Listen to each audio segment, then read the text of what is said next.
महादेवी वर्मा का जो जन्म हुआ था ना 26 मार्च 1907 को हुआ था, ठीक है। महादेवी वर्मा का जन्म 26 मार्च 1907 को हुआ था। और महादेवी वर्मा इंपॉर्टेंट है, ठीक है। तो उनकी जो रचना है ना भक्तिन यामा और निर्जा रश्मि और निहार, ठीक है। भक्तिन यामा निर्जा रश्मि निहार और शांति गीत, ये क्या है महादेवी वर्मा की रचनाएं है, ठीक है। और इसमें जो निर्जा है ना वो काव्य संग्रह है, ठीक है। जो महादेवी वर्मा की रचनाएं हैं वो है भक्तिन यामा निर्जा रश्मि और निहार और शांति, ठीक है। और इसमें अगर पूछा काव्य संग्रह, निर्जा क्या है तो काव्य संग्रह, ठीक है। निर्जा काव्य संग्रह इंपॉर्टेंट है। और स्मृति की रेखाएं पद के साथी, स्मृति की रेखाएं पद के साथी और अतीत के चलचित्र और दीप शिखा, ठीक है। और श्रृंखला की कड़ियाँ, ये इंपॉर्टेंट है, ठीक है। जो एग्जाम में आ रखे हैं वही बता रहा हूँ, ठीक है। भक्तिन यामा निर्जा रश्मि निहार और शांति गीत। और स्मृति की रेखाएं पद के साथी अतीत के चलचित्र और दीपशिखा और श्रृंखला की कड़ियाँ, ये क्या है भक्तिन महादेवी वर्मा की रचना है, ठीक है। और जो भक्तिन है ना इसका जो वास्तविक नाम पूछा जाए तो भक्तिन का जो वास्तविक नाम है वो क्या है लक्ष्मीन है, ठीक है। लक्ष्मीन है भक्तिन का वास्तविक नाम। अगला है भक्तिन विधा है, तो भक्तिन किसकी विधा है तो संस्मरण रेखा चित्र है, ठीक है। भक्तिन एक प्रकार का संस्मरण रेखा चित्र है, ठीक है। संस्मरणात्मक रेखा चित्र। यामा के लिए ज्ञानपीठ प्राप्त हुआ है, तो जो भक्तिन को जो महादेवी वर्मा है ना उनको यामा के लिए क्या है ज्ञानपीठ पुरस्कार प्राप्त हुआ है, ठीक है। यामा के लिए जो महादेवी वर्मा है उनको ज्ञानपीठ मिला है। रचनाक्रम देखा है तो अगर निर्जा रश्मि निहार और शांति गीत का रचनाक्रम पूछा है तो ये क्रम से है, ठीक है। तो पहले निर्जा रश्मि निहार, निर्जा रश्मि निहार, ठीक है। NIR करके लिख सकते हैं, NIRS, ठीक है। निर्जा रश्मि निहार, निर्जा रश्मि निहार, ये क्या है NRIN, ठीक है। ये क्या हो जाएगा उनके रचनाक्रम है, रचनाक्रम पूछा जाता है इनका। है ना। हमारा पद के साथी है, तो पद के जो साथी है ना ये क्या है गद्य रचना है, ठीक है। इनकी पद के साथी इनकी क्या है गद्य रचना है, किसकी महादेवी वर्मा की। अतीत के चलचित्र क्या है रेखा चित्र है, ठीक है। अतीत के जो चलचित्र है वो भक्ति महादेवी वर्मा का क्या है रेखा चित्र है, ठीक है। क्या है रेखा चित्र। अगला हमारा शेखर जोशी, तो एक बार मैं एक बार रिपीट कर लेता हूँ, ठीक है। भक्तिन जो महादेवी वर्मा थी उनका जो जन्म हुआ था ना वो हुआ था 26 मार्च 1907 को, ठीक है। भक्तिन महादेवी वर्मा का जन्म 26 मार्च 1907 को हुआ था। और महादेवी वर्मा की जो रचना है भक्तिन यामा निर्जा रश्मि निहार शांति गीत, भक्तिन यामा निर्जा रश्मि निहार शांति गीत। स्मृति की रेखाएं पद के साथी अतीत के चलचित्र और दीपशिखाएं, ठीक है। स्मृति की रेखाएं पद के साथी अतीत के चलचित्र और दीपशिखा और श्रृंगार की कड़ियाँ, ठीक है। श्रृंखला की कड़ियाँ, श्रृंखला की कड़ियाँ। और जो निर्जा है वो काव्य संग्रह है, ठीक है। निर्जा क्या है काव्य संग्रह है। भक्तिन विधा संस्मरण रेखा चित्र है, ठीक है। भक्तिन जो भक्तिन विधा है ना वो संस्मरण रेखा चित्र है। और भक्तिन का वास्तविक नाम क्या था लक्ष्मण था, ठीक है। और यामा के लिए इनको क्या मिला है ज्ञानपीठ पुरस्कार मिला है, ठीक है। भक्तिन को यामा के लिए ज्ञानपीठ पुरस्कार मिला है। अगर इनका रचनाक्रम पूछा है तो निर्जा रश्मि निहार शांति गीत, निर्जा रश्मि निहार शांति गीत, ठीक है। निर्जा रश्मि निहार शांति गीत। और पद के साथी क्या है इनका गद्य रचना है, ठीक है। पद के साथी इनकी गद्य रचना है। और अतीत के चलचित्र क्या है ये इनका रेखा चित्र है, ठीक है। अतीत के चलचित्र भक्तिन महादेवी वर्मा का रेखा चित्र है। अगले हमारे शेखर जोशी, तो शेखर जोशी की जो रचना है ना दयाजू इंपॉर्टेंट है, ठीक है। दयाजू जिस पर क्या है फिल्म भी बनी है, ठीक है। जो शेखर जोशी है उनकी रचना है दयाजू और कोशिका घटवार है। और जो दयाजू रचना है शेखर जोशी की उस पर फिल्म भी बन चुकी है, इंपॉर्टेंट है। दयाजू रचना शेखर जोशी और फिल्म भी बन चुकी है। और कोशिका घटवार भी शेखर जोशी की है। तुलसीदास, तो तुलसीदास है जानकी मंगल, ठीक है। तुलसीदास की जो रचना है वो क्या है जानकी मंगल रामचरित मानस विनय पत्रिका। और पूछा है कि विनय पत्रिका जो है तुलसीदास की वो किस भाषा में तो ब्रिज भाषा में, ठीक है। और रामचरित मानस के बारे में पूछा है तो रामचरित मानस अवधी भाषा में, ठीक है। इंपॉर्टेंट है। तुलसीदास की रचना जो रचनाएं हैं वो है जानकी मंगल रामचरित मानस और विनय पत्रिका, ठीक है। रामचरित मानस अवधी भाषा में है और जो विनय पत्रिका है वो ब्रिज भाषा में है, ठीक है। नेक्स्ट हमारा मनु भंडारी, तो मनु भंडारी एक कहानी है भी, ठीक है। एक कहानी है भी के रचनाकार कौन है तो मनु भंडारी है, ठीक है। आपका बंटी मनु भंडारी, यही सच है मनु भंडारी, ठीक है। आपका बंटी क्या है ये मनु भंडारी का उपन्यास है, ठीक है।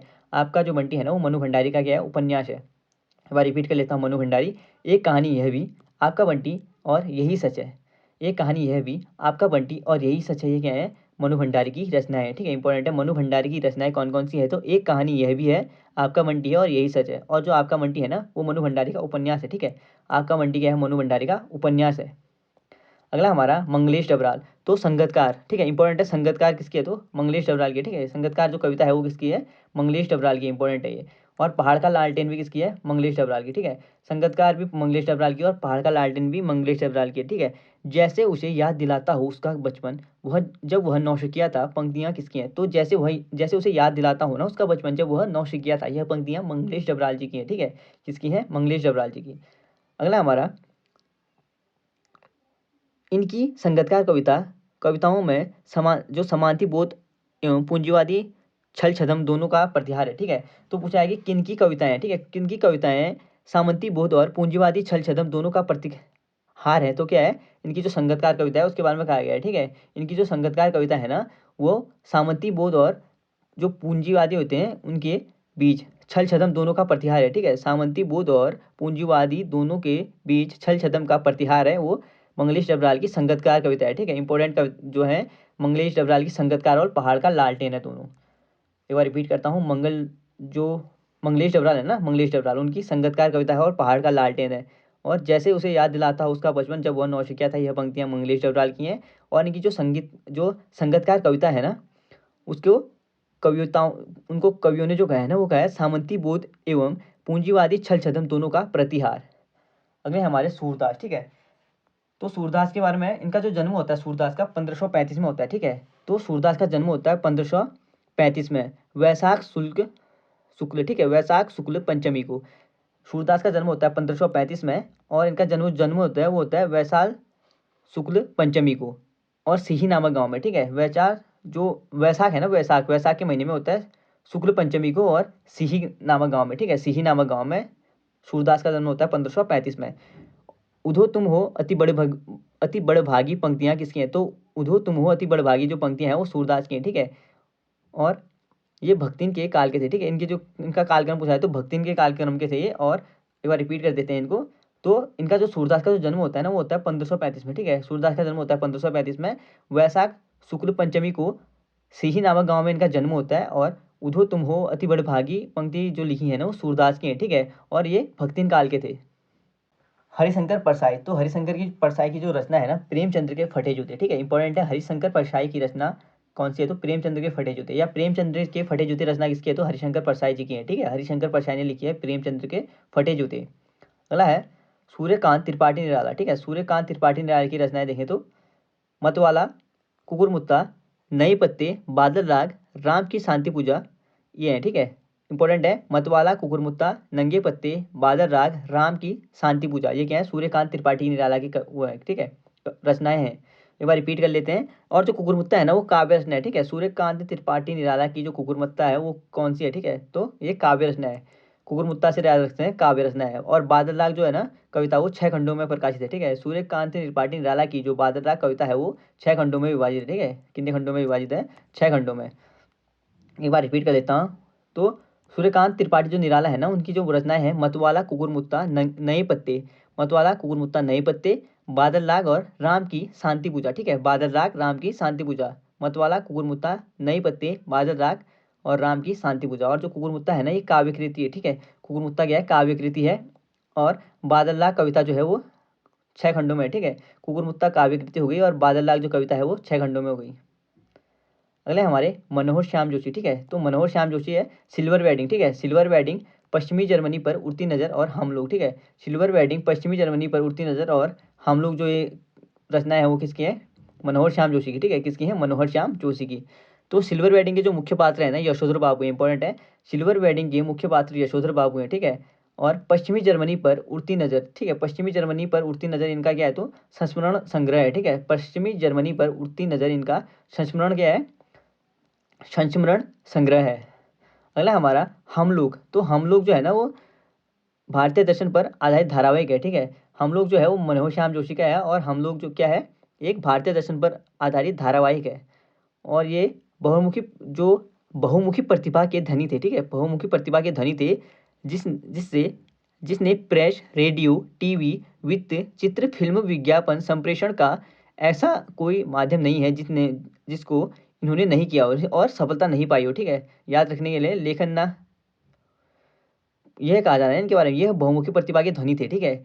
और जिसमें क्या है, प्रेस है, ठीक है। प्रेस है, रेडियो है, टीवी है, वित्त चित्र है, फिल्म है, विज्ञापन है, संप्रेषण है, ऐसा कोई माध्यम नहीं है जिनके लिए इन्होंने सफलतापूर्वक लेखन कार्य न किया हो, ठीक है, यानी सब में ये लेखन कार्य कर चुके हैं, वो किसके लिए ये प्रयोग, ये मनोहर श्याम जोशी के लिए प्रयोग हुआ है, ठीक है, किसके लिए हुआ है, ये मनोहर श्याम जोशी के लिए प्रयोग किया गया है।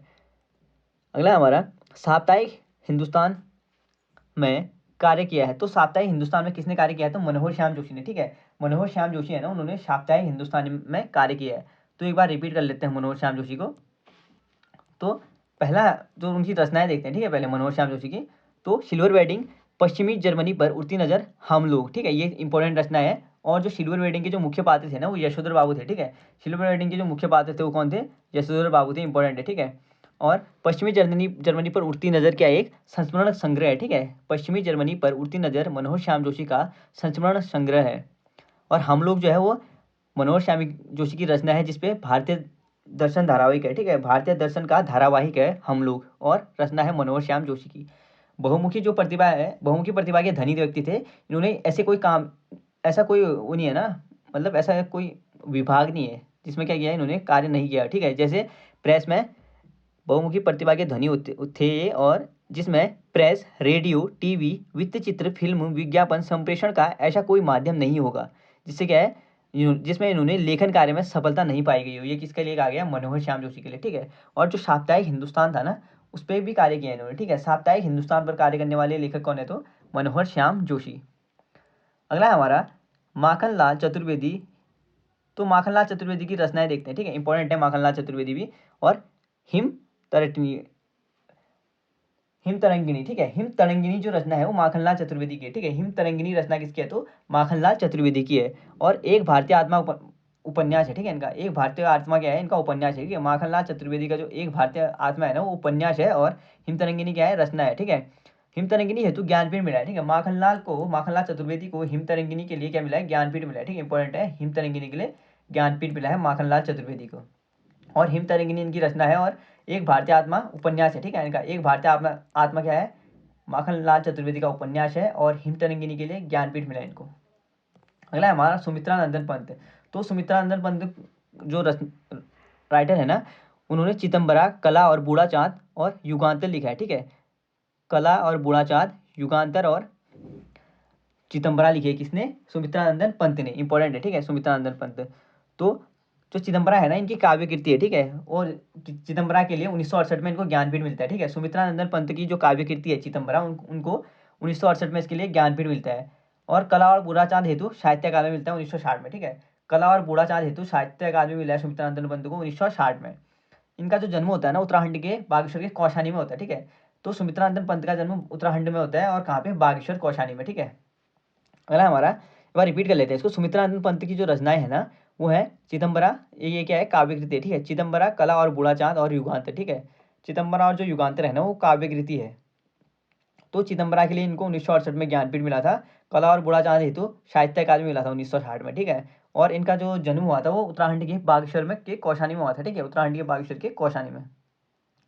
अगला हमारा राहुल सांकृत्यायन, ठीक है, तो राहुल सांकृत्यायन के बारे में देखते हैं। हिमालय का परिचय, ठीक है, हिमालय परिचय गढ़वाल, हिमालय परिचय गढ़वाल किसकी रचना है, तो राहुल सांकृत्यायन की, ठीक है, हिमालय परिचय गढ़वाल राहुल सांकृत्यायन की रचना है। इनका उपनाम जो है महापंडित है, ठीक है, राहुल सांकृत्यायन का उपनाम महापंडित है, ठीक है। मूल नाम केदार पांडे, राहुल सांकृत्यायन का जो उपनाम है वो महापंडित है, और इनका मूल नाम केदार पांडे, ठीक है, राहुल सांकृत्यायन का। हिमालय परिचय गढ़वाल ये राहुल सांकृत्यायन की रचना है, ठीक है, इंपॉर्टेंट है। और उपनाम क्या है इनका, महापंडित कहा जाता है, राहुल सांकृत्यायन को महापंडित कहा जाता है। पूछा है कि महापंडित नाम से किसे जाना जाता है, तो राहुल सांकृत्यायन को, ठीक है। और केदार पांडे कहते हैं इनको, ठीक है, राहुल सांकृत्यायन को जो मूल नाम है ना उनका केदार पांडे है, पर उपनाम कहा जाए तो महापंडित है। इन्होंने आदिकाल को आदिकाल को सिद्ध सामंत कहा था, ठीक है, किस कवि ने आदिकाल को सिद्ध सामंत कहा है, तो राहुल सांकृत्यायन ने, ठीक है। एक बार रिपीट कर लेते हैं, राहुल सांकृत्यायन की रचना है हिमालय परिचय गढ़वाल, ठीक है, इनका जो उपनाम है महापंडित है, और मूल नाम केदार पांडे है। इन्होंने आदिकाल को सिद्ध सामंत कहा है, ठीक है, आदिकाल को सिद्ध सामंत किसने कहा है, राहुल सांकृत्यायन ने। अगला हमारा प्रेमचंद्र। तो प्रेमचंद्र की जो रचना है ना, वो है रंगभूमि, ठीक है, रंगभूमि कर्मभूमि, ठीक है, इंपॉर्टेंट है, रंगभूमि कर्मभूमि ये किसकी रचना है, तो प्रेमचंद्र की है, ठीक है, रंगभूमि कर्मभूमि और गमन मानसरोवर, रंगभूमि कर्मभूमि और गमन और मानसरोवर, ठीक है, गोदान रंगभूमि, कर्मभूमि, गमन और मानसरोवर किसकी रचना है? तो यह है प्रेमचंद्र की, इंपॉर्टेंट है। और कृषक संस्कृति का महाकाव्य कहा जाता है, तो कृषक संस्कृति का महाकाव्य गोदान को कहा जाता है, ठीक है। इनकी रचनाएं जो है ना, गोदान, रंगभूमि, कर्मभूमि, गबन और मानसरोवर, ठीक है। गोदान, रंगभूमि, कर्मभूमि, गबन और मानसरोवर रचनाएं प्रेमचंद्र की है। और कृषक संस्कृति का महाकाव्य कहा जाता है गोदान को, ठीक है, जो किसने लिखा है? प्रेमचंद ने लिखा है, ठीक है। और इनका जो देहावसान हुआ था ना, या मृत्यु जो हुई थी प्रेमचंद की, वो 1936 में होती है, ठीक है। 1936 में प्रेमचंद की मृत्यु हो जाती है, इंपॉर्टेंट है। और इसकी जो रचना है इंपॉर्टेंट है, रचना एक बार रिपीट करा देता हूँ मैं आपको। तो गोदान, रंगभूमि, कर्मभूमि, मानसरोवर और गमन, ठीक है। गोदान, रंगभूमि, कर्मभूमि और मानसरोवर, और अगली है गबन। कृषक संस्कृति का महाकाव्य कहा जाता है गोदान को, और जिनकी मृत्यु हुई थी 1936 को। पीताम्बर दत्त बर्तवाल, तो हिंदी काव्य में निर्गुण संप्रदाय, ठीक है। तो पीताम्बर दत्त बर्तवाल की जो रचना है हिंदू साहित्य में निर्गुण संप्रदाय रचना किसकी है? तो पीताम्बर दत्त बर्तवाल की, ठीक है। इंपॉर्टेंट है, इनकी एक ही रचना इंपॉर्टेंट है। पीताम्बर दत्त बर्तवाल हिंदी काव्य में निर्गुण संप्रदाय किसकी रचना है? तो हिंदी काव्य में निर्गुण संप्रदाय जो रचना है वो पीताम्बर दत्त बर्तवाल की है। पंडित जुगल किशोर शुक्ल, ठीक है। तो पंडित जुगल किशोर शुक्ल के बारे में देखें तो उद्दंड मादन समाचार के प्रथम संपादक, ठीक है। तो उद्दंड मादन जो समाचार था ना, पहला समाचार, ठीक है, साप्ताहिक समाचार, तो इस समाचार के जो पहले संपादक थे वो कौन थे? तो पंडित जुगल किशोर शुक्ल थे, ठीक है। पंडित जुगल किशोर शुक्ल उद्दंड मादन समाचार पत्र के पहले संपादक थे। और 30 मई 1926 को प्रकाशन हुआ था, ठीक है, इसका कलकत्ता से, ठीक है। 30 मई 1926 में प्रकाशन होता है, कहाँ से? कलकत्ता में। और इसका संबंध कानपुर से है, ठीक है। उद्दंड मादन जो इनका संबंध कानपुर से है। ये उद्दंड मादन समाचार पत्र के पहले संपादक थे। 30 मई 1926 में इसका प्रकाशन होता है, कहाँ से? कलकत्ता से, ठीक है। इनका संबंध कानपुर से है। और 30 मई 1930 को पत्रकारिता दिवस मनाया था, ठीक, 30 मई को पत्रकारिता दिवस मनाया जाता है। किस लिए? क्योंकि जो पहला साप्ताहिक समाचार पत्र है ना उद्दंड मादन, इसका जो संपादक थे जुगल किशोर शुक्ल, तो उद्दंड मादन जो समाचार पत्र है वो 30 मई को निकलता है, ठीक है, 30 मई 1926 को। तो इसका संबंध कहाँ से? कानपुर से। और 30 मई को क्या मनाते हैं? हिंदी पत्रकारिता दिवस। कालिदास, तो कालिदास की रचना है कुमार संभव, ठीक है। कुमार संभव किस कवि की रचना है? तो कालिदास की रचना है, ठीक है। कुमार संभव में हिमालय को औषधि प्रस्व का बताया गया, ठीक है। औषधि प्रस्थ कहा गया है, यानी औषधि से भरा हुआ, ठीक है। तो कालिदास की जो रचना है कुमार संभव है, ठीक है। और कुमार संभव में कालिदास ने क्या बताया है? जो हिमालय है ना वो औषधि प्रस्थ है, ठीक है। हिमालय को कुमार संभव में औषधि प्रस्थ बताया है। अगला हमारा अज्ञेय। अज्ञेय की जो रचना है वो है शेखर एक जीवनी, ठीक है। शेखर एक जीवनी अज्ञेय की है। और मैं क्यों लिखता हूँ, ये अज्ञेय ने लिखा है, ठीक है। शेखर एक जीवनी और मैं क्यों लिखता हूँ, ये क्या है? अज्ञेय की रचना है, ठीक है। इंपॉर्टेंट है दोनों। और शेखर एक जीवनी है ना, ये उपन्यास है, ठीक है। अज्ञेय का उपन्यास कौन सा है? तो शेखर एक जीवनी अज्ञेय का उपन्यास है। और मैं क्यों लिखता हूँ निबंध है, ठीक है। मैं क्यों लिखता हूँ निबंध है। इसमें सभा और अनुशासन दिखाया गया, ठीक है। मैं क्यों लिखता हूँ मैं अज्ञेय द्वारा क्या दिखाया गया है? तो सभा और अनुशासन दिखाया गया है, सभा और अनुशासन दिखाया गया है, ठीक है। एक बार रिपीट कर लेते हैं। अज्ञेय की रचना है ना शेखर एक जीवनी, शेखर एक जीवनी अज्ञेय की रचना है। मैं क्यों लिखता हूँ ये अज्ञेय की रचना है, ठीक है। शेखर एक जीवनी और मैं क्यों लिखता हूँ दोनों अज्ञेय की रचना है। शेखर एक जीवनी एक उपन्यास है, ठीक है। और मैं क्यों लिखता हूँ भी, मैं क्यों लिखता हूँ एक क्या है? एक निबंध है, ठीक है। मैं क्यों लिखता हूँ एक निबंध है। और इसमें जो है सभा और अनुशासन को दिखाया गया है, ठीक है। अज्ञेय में सभा और अनुशासन को दिखाया गया है। अगला हमारा ओम थावनी, ठीक है। ओम थावनी क्या है? अतीत के दबे पांव, ठीक है। अतीत के दबे पांव किसके हैं? ओम थावनी के हैं, ठीक है। इंपॉर्टेंट है, अतीत के दबे पांव किसके हैं? तो ओम थावनी के हैं।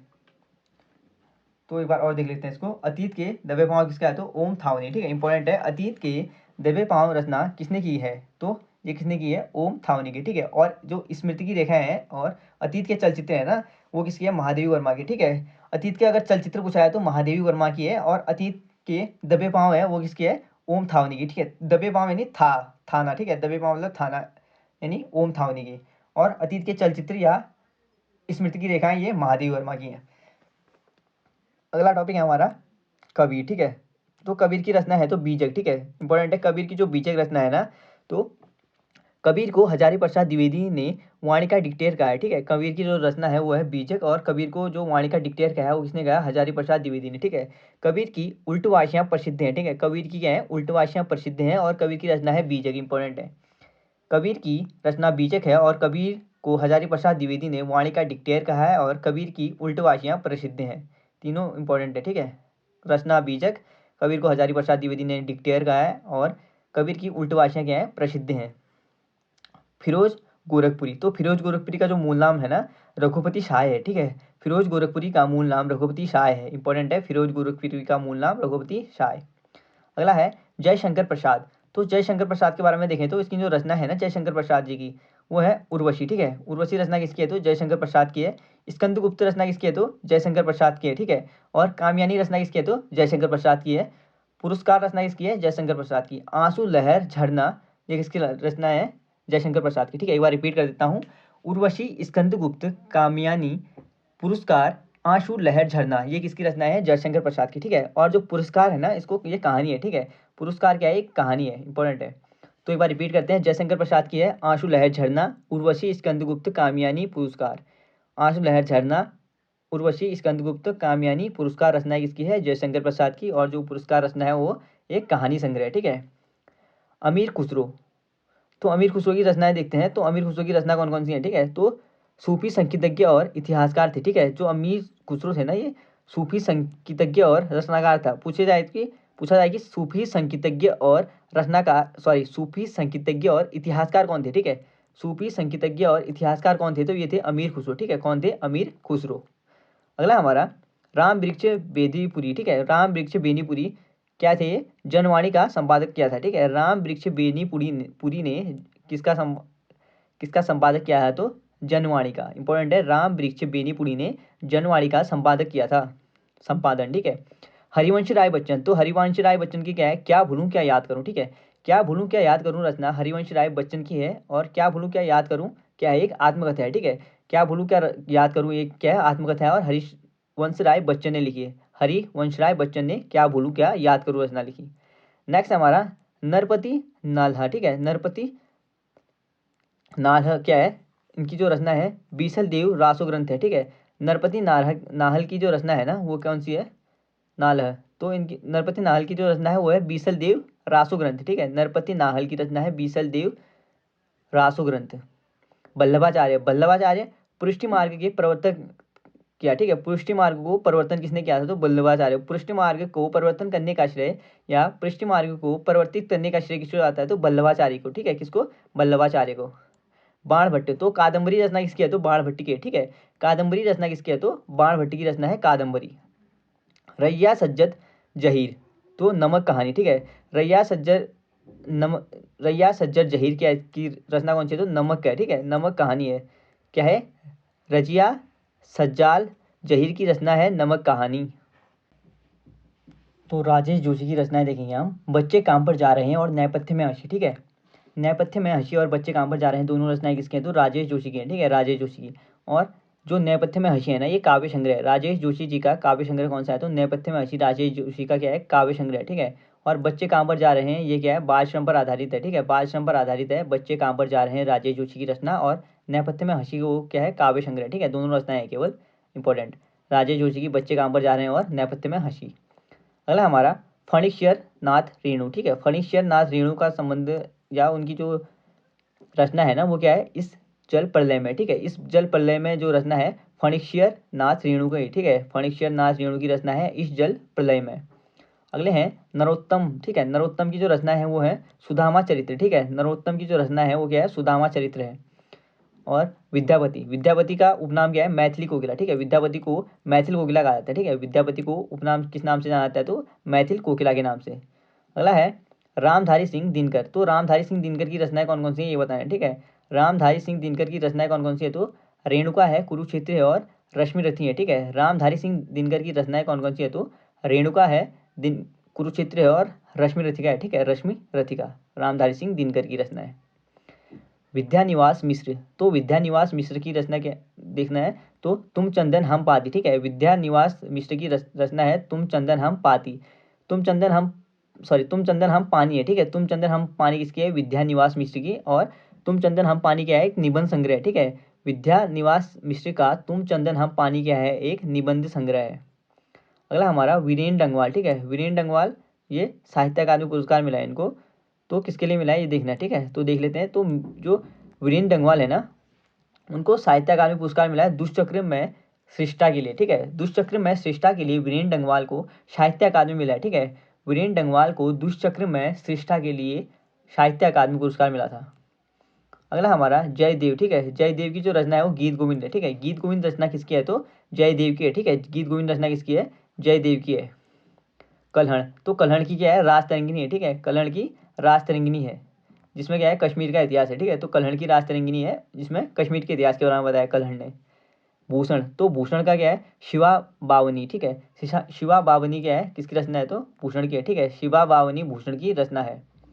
भगवती चरण शर्मा, तो भगवती चरण शर्मा भूले बिसरे चित्र, ठीक है। भगवती चरण शर्मा की जो रचना है ना, भूले बिसरे चित्र है, ठीक है। भूले बिसरे चित्र भगवती चरण वर्मा, ठीक है। भगवती चरण वर्मा की जो रचना है ना, वो भूले बिसरे चित्र है। ये क्या है? एक उपन्यास है, ठीक है। भगवती चरण शर्मा का भूले बिसरे चित्र क्या है? एक उपन्यास है। अगला हमारा प्रसून जोशी, तो प्रसून जोशी का संबंध किससे है? तो फिल्म तथा मनोरंजन से संबंधित है, ठीक है। फिल्म तथा मनोरंजन से संबंधित है प्रसून जोशी, ठीक है। इंपॉर्टेंट है, प्रसून जोशी का संबंध है फिल्म और मनोरंजन। अगला हमारा पान सिंह तोमर, तो फिल्म तिग्मांशु धूलिया का निर्देशन किया था, ठीक है। तो फिल्म जो है पान सिंह तोमर के निर्देशन किसने किया था? तो ये पूछा जाए तो वो किया था तिग्मांशु सिंह धूलिया, ठीक है। तिग्मांशु सिंह धूलिया ने फिल्म जो पान सिंह तोमर है उसका निर्देशन किया था तिग्मांशु धूलिया ने। अगला है मैथिली शरण गुप्त, तो मैथिली शरण गुप्त के बारे में देखना है। तो राम तुम मानव हो ईश्वर नहीं हो क्या, विश्व में रमे हुए सब कहीं नहीं हो क्या, ठीक है। पूछा रहा है कि मैथिली शरण गुप्त के वाक्यांश दिए है, ठीक है। राम तुम मानव हो ईश्वर नहीं हो क्या, विश्व में रमे हुए सब कहीं नहीं हो क्या। ये पंक्तियां किसकी है? तो मैथिली शरण गुप्त की, ठीक है। राम तुम मानव हो ईश्वर नहीं हो क्या, विश्व में रमे हुए सब कहीं नहीं हो क्या, ठीक है। विश्व में रमे हुए सब तुम कहीं नहीं हो क्या है शायद। तो यह पंक्तियां किसकी? तो मैथिली शरण गुप्त की है, ठीक है। राम तुम मानव हो ईश्वर नहीं हो क्या, विश्व में रमे हुए सब कहीं नहीं हो क्या, यह रचना किसकी है? तो मैथिली शरण गुप्त की। अगला हमारा हजारी प्रसाद द्विवेदी, ठीक है। तो हजारी प्रसाद द्विवेदी के बारे में देखते हैं। तो शिविर के फूल, तो शिविर के फूल रचना किसकी है? तो हजारी प्रसाद द्विवेदी की है, ठीक है। शिविर के फूल रचना किसकी है? तो हजारी प्रसाद द्विवेदी की रचना है शिविर के फूल। जो तत्काल कविता करे वो आशु कवि कहलाता है, ठीक है। जो तत्काल कविता करे वो क्या कहलाता है? आशु कवि कहलाता है। अनुच्छेद 343 में ना क्या है? अनुच्छेद 343 की आई में है हिंदी को भारतीय संघ की राजभाषा कहा, ठीक है। अनुच्छेद 343 आई में हिंदी को भारतीय संघ की राजभाषा कहा गया है, ठीक है। इंपॉर्टेंट है, हिंदी को भारतीय संघ की राजभाषा किसमें गया? अनुच्छेद 343 के आई में। महात्मा गांधी जो राजभाषा बनाना चाहते थे ना, वो किसको बनाना चाहते थे? वो हिंदी को, ठीक है। महात्मा गांधी राजभाषा हिंदी को बनाना चाहते थे, इंपॉर्टेंट है ये भी। इंशा उल्लाह खां, तो इंशा उल्लाह खां के बारे में पढ़ना है। तो रानी केतकी की कहानी, ठीक है। रानी केतकी की कहानी किसने लिखी थी? तो इंशा अल्लाह खां ने, ठीक है। इंशा अल्लाह खां ने क्या लिखी थी? रानी केतकी की कहानी। गजानन मुक्तिबोध, तो भूरी भूरी खाक धूल, ठीक है। भूरी भूरी खाक धूल और विपात्र रचना किसकी है? तो गजानन मुक्तिबोध की है, ठीक है। भूरी भूरी खाक धूल और विपात्र रचना किसकी है? तो यह है गजानन मुक्तिबोध की। इंपॉर्टेंट है दोनों रचनाएं, भूरी भूरी खाक धूल और विपात्र।